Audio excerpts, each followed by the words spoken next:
Group member മധുസാറിൻ്റെ വീടാണ്. അപ്പോൾ നിറയെ ഈ ഒരു അവസ്ഥയിലാണ്, കാട് പിടിച്ച് കിടക്കുകയാണ്. കുറേ നാൾ ശ്രദ്ധിക്കാതെ ഇട്ടിട്ട് വലിയ മിറാക്കിൾ ഫ്രൂട്ടൊക്കെയാണ്.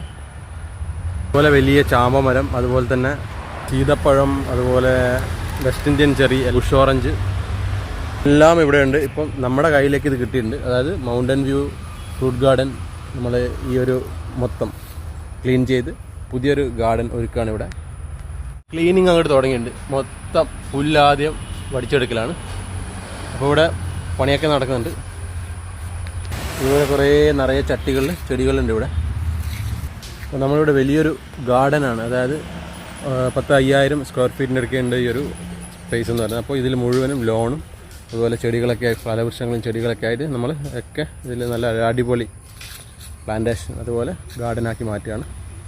അതിൻ്റെ ഭാഗമായിട്ട് ഇവിടെയില്ല എല്ലാവിധ ചെടികളും മുറിച്ച് കളയാതെ ബുഷാക്കി എടുക്കാൻ വേണ്ടി നമ്മൾ ചെയ്യാണ്. ഈ ഏത് പ്ലോട്ടാണെങ്കിലും നമ്മളത് അതിലുള്ള തൈകൾ അല്ലെങ്കിൽ വൃക്ഷങ്ങൾ പരമാവധി മുറിച്ച് കളയാതെ അതിനെ നിലനിർത്തിക്കൊണ്ടാണ് നമ്മൾ എവിടെ പോയാലും ഗാർഡൻ സെറ്റ് ചെയ്യുന്നത്. അപ്പോൾ ഈ ഒരു വർക്കിൻ്റെ അപ്ഡേറ്റ്സുകൾ ഓരോന്നും നമുക്ക് അടുത്ത ദിവസം കാണാം. ഇതുവരെയ്ക്കും ബൈ ബൈ.